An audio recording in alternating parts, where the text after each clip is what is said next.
you going, guys? This is video 7 in a Non-Duality for Beginners playlist. A quick review of what we've been discussing so far up until this point. 4 of those videos were dealing with self-inquiry, really appreciating the witness state, your true transcendent self. It's so important to realize this. It's the fundamental underpinning of Advaita Vedanta. Realize your true self as pure being, pure knowing. That alone, once it's understood and integrated, that's life transforming by itself. We've spent 4 videos on that. But the second video in this series, which I wish was the first, but what can you do? It won't even matter. But ultimately, it was about the structure of Advaita Vedanta. They're leading you from ignorance to knowledge. It's a systematic path from ignorance to knowledge. And that's why it's for the more intellectually minded. Not that you're smarter than everyone else. It's just for the people that think a lot. Keep asking why. To be honest, I admire those that are just full of love and devotion to God. They just surrender to God. It's so beautiful. I wish I had that. But my intellect was always why. That's what this path is for. From ignorance to knowledge. And here's the thing, guys. That's what this video is going to be about too. You can't skip spiritual practice. You still need to devote, serve a higher power. There's no way around it. Trust me, I've tried it. If you don't do it, you're going to have this knowledge intellectually, but not going to feel oneness. You're not going to feel love. And that's the whole point. What do we truly want? To know about oneness or feel it. Our feelings are the most important.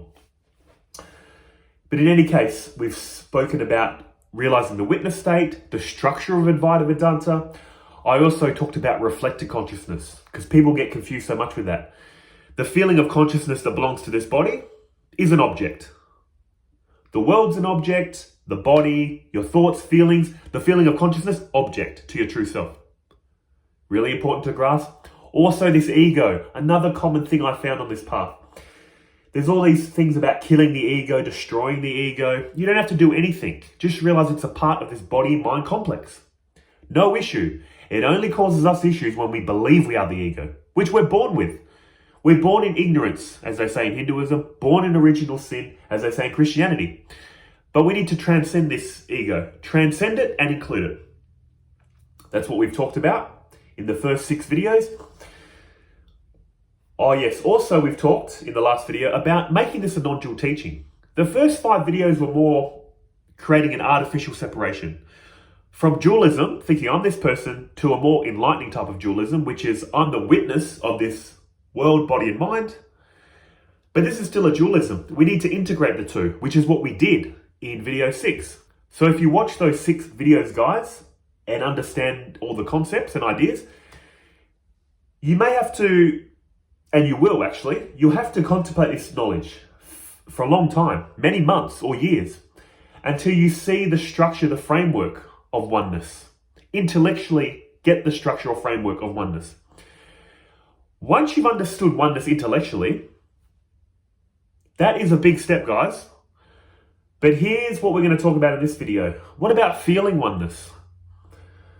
I would learn all this stuff, really get eager about intellectually understanding it, but when they talk about God, spiritual practice, I kind of roll my eyes thinking, I don't need to do all that. I got out of religion. I grew up a Christian. I don't need to devote and serve a God. That's why I got into these teachings. That's what I thought. But again, guys, if you truly understand oneness, spiritual practice will make so much more sense. So just say you've understood oneness. You've seen those 6 videos or done your own research. Intellectually, you get it. Why should we devote? What's all this God talk, by the way? If it's the one and period separate, why do I have to say the word God? Because this word God is very powerful to the ego. Because if you don't say the word God, if you don't create this artificial separation, it is the one appearing separate. But you still need to acknowledge I appear as a separate person interacting in a separate world. This is why we need this God word. We need to create this ultimately artificial separation and project it outwards and devote to it. Again, you might be saying, but why? But why do you, just say you have a little bit of knowledge on fixing cars. So you fix the mechanical problems. But when the job's too complicated, why do you call on a higher power, in quotes, a qualified mechanic? It's all one, right? Why are you calling on the mechanic? or anything in life? Why are you calling on an authority figure or someone that knows more than you in any sense if it's all one? See? Our ego loves to just delete God, but then quickly get very eager when money's involved or relationships are involved. Guys, your ego's so sneaky. This is why I've said before, people that just go, look, I just love God, I just want to serve and surrender, they're going to have such an easy path if they do it correctly. All this knowledge, it won't matter. But in any case, as always, I apologize for my drawing skills. I'm left-handed, and my drawing skills haven't progressed past year 3. Also, you're probably thinking, why is there a turtle shell? Why have you drawn a turtle shell? I thought this is about non-duality. Let's break down what's happening. In blue, this is Brahman. What is Brahman? The fundamental nature of reality. Non-objective qualities. It can only be spoken about in paradoxical language. Greater than the great, smallest than the small, beyond time and space, yet the fabric all time and space is made from. All that kind of language. Brahman is basically your true self. That's what we're trying to realize with all this self-inquiry. Totally transcendent. You can't think of it, you can't speak of it, yet all language and thought emanates from it. And to say emanates means it's a source. It's not a source, it is. It's beyond sound and silence. It makes my mind go quiet when I contemplate it. But that's Brahman. That is the fundamental nature of reality. They call it Nirguna Brahman. Brahman without attributes in Hinduism.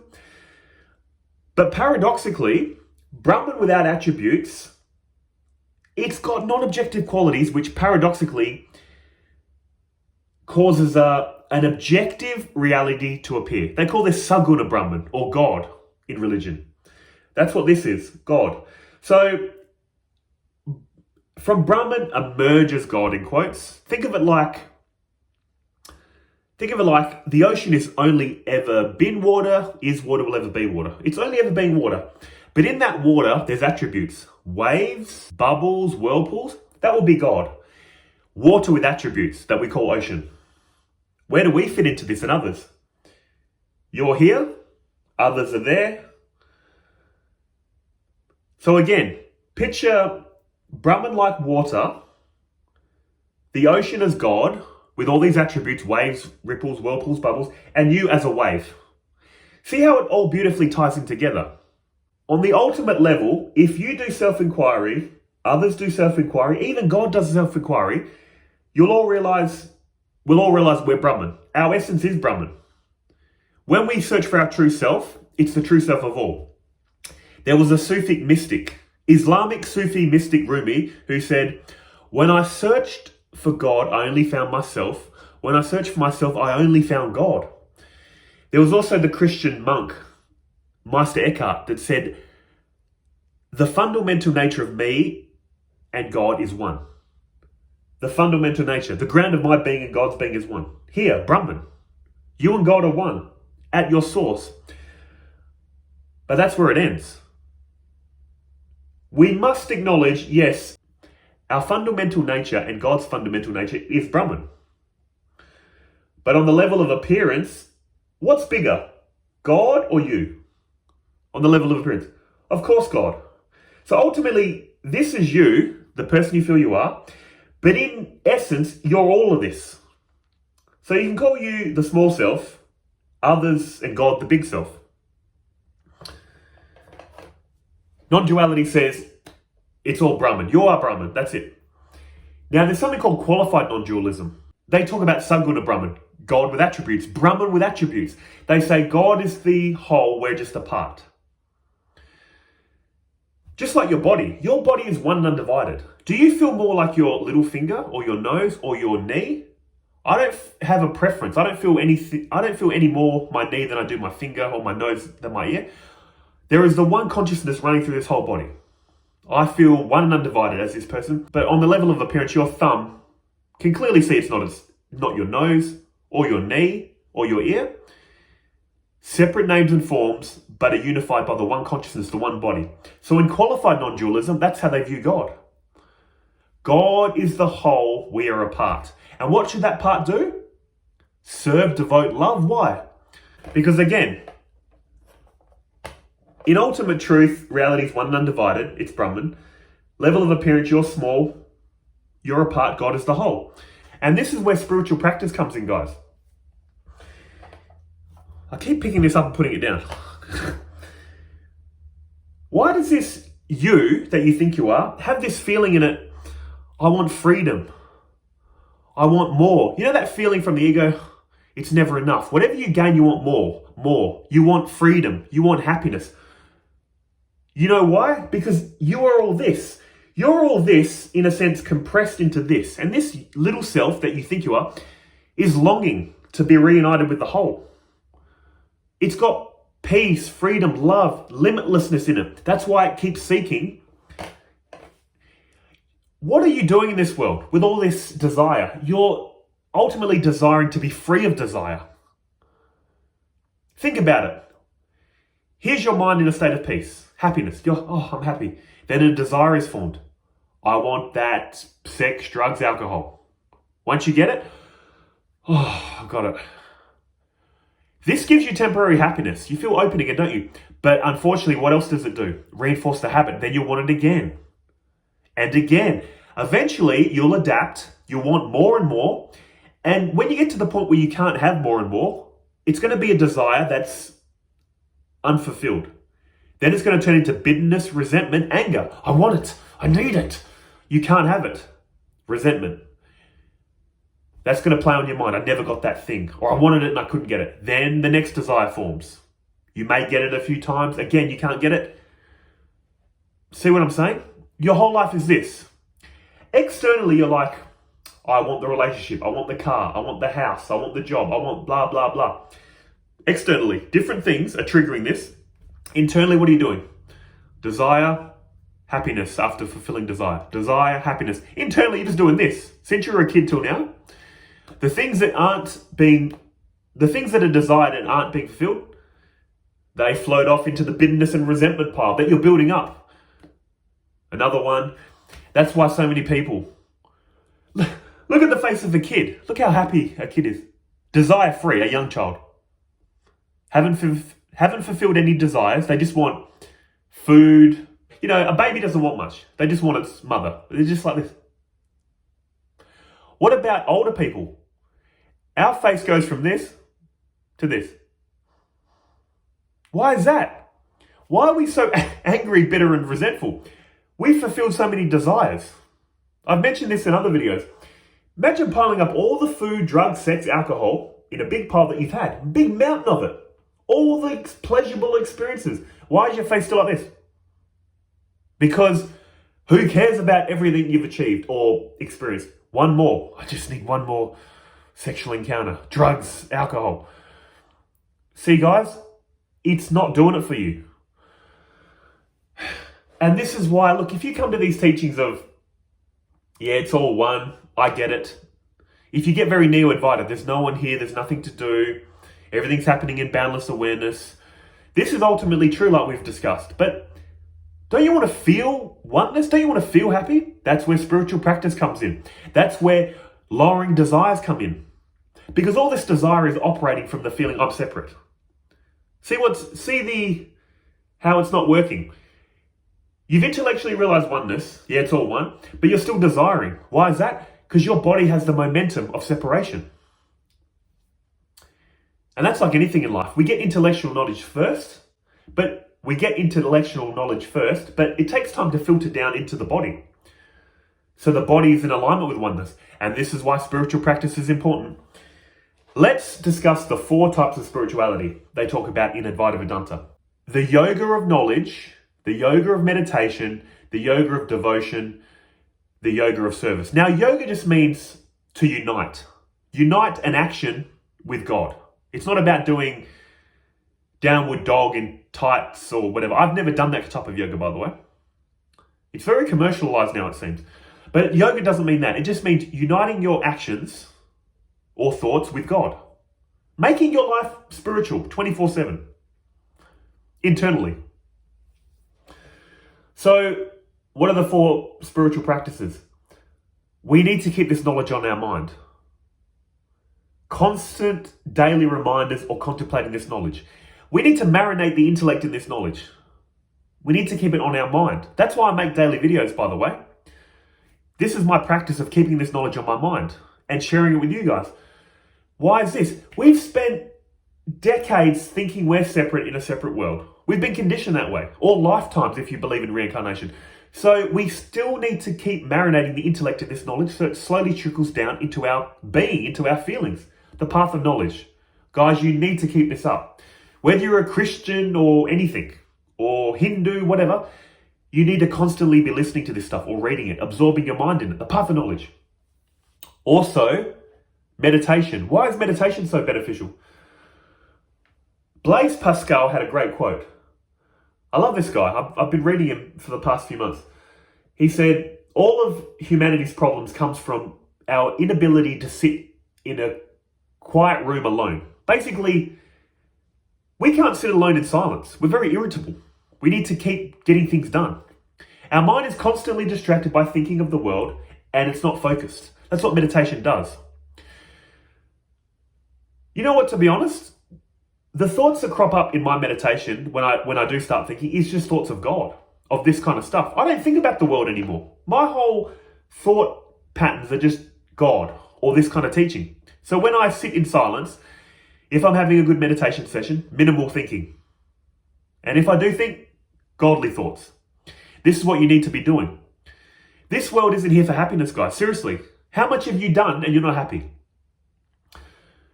You need to, that's why they call it purifying the mind. Purifying in the sense of stop getting caught up in the thing that's not going to give you happiness. Get caught up in non-dual teachings or teachings of God. Contemplate God or your true self. So that's another thing. We need to do the path of knowledge, constantly listening or reading this kind of stuff. Meditation, that'll give you a calm, concentrated mind. And if you're going to think, it'll be just these kind of thoughts.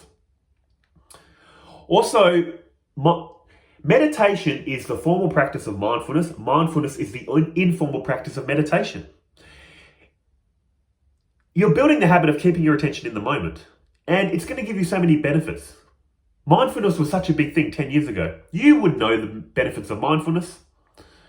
And if you don't, there's so much research on it.